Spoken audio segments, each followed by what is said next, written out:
But no, I think consciously I was saying that the main thing I learned was how to maintain stamina and patience, which is an art when you're making movies like this, because when it's this size, it's this epic thing that you're part of. There are so many other moving parts, and so you inevitably you wait around for hours at a time, and sometimes you can get caught up in the attention and the stress of it all. But these guys just let it happen around them and very much maintain their own calm composure, and I think that's very, very important to your performance, and you don't let any of that, get you down. But yeah, that was the thing I consciously took away from it. But just watching them and watching that experience, I'm sure, taught me a lot. And I'm curious how much preparation went into a big part of the movie is the buddy story between your character and Nick's character, and did you spend a lot of time creating the backstory and kind of developing the rapport between you two, or was it more just kind of off the page?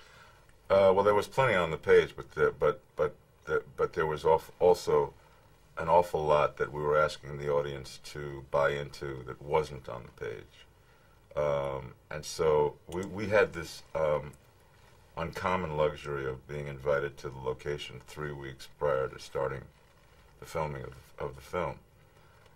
Which was part like the best summer camp you've ever seen, with horseback riding and sword fighting and basket weaving and and knitting, synchronized swimming, boozing, and a couple of things I can't mention.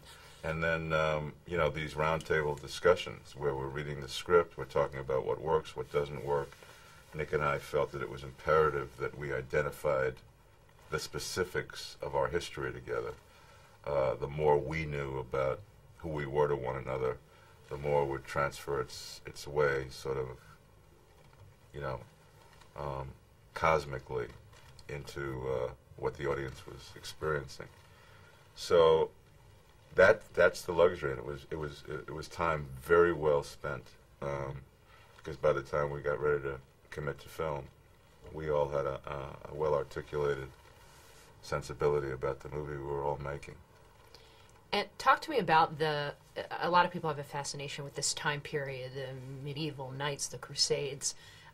Did you have a previous kind of interest in this time period, and did it, delving into the story, did it make you that much more happy that you were born during this time period, or? Well, it certainly made me happy that I was born during this time period, because,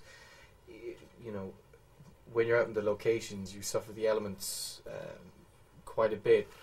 But we were, of course, quite protected, anyway, and not sleeping rough and doing basically what these guys did. But it showed you the impossible existence of people, I think, in that time, because they had absolutely no antidotes to anything.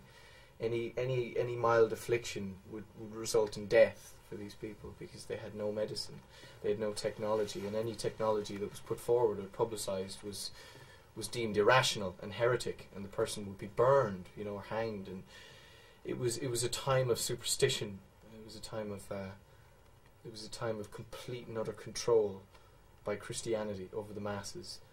It's fascinating. It's a fascinating time of almost of ignorance in a way, but in a lot of ways, although we spent 14 hours a day, kind of in these heavy costumes and sub-zero degree weather, on horseback with nothing but a sword and an attitude to keep away the things that were out to get us. And now we have all these creature comforts here in the 21st century.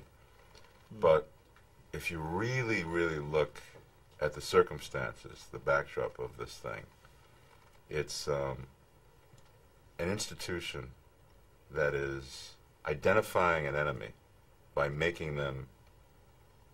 representing them as evil, so that they can go and destroy that enemy unprovoked, and thereby co-opt all of their possessions, all of their lands, and then turn them into unyielding believers of this cause that they're trying to sell down people's throats.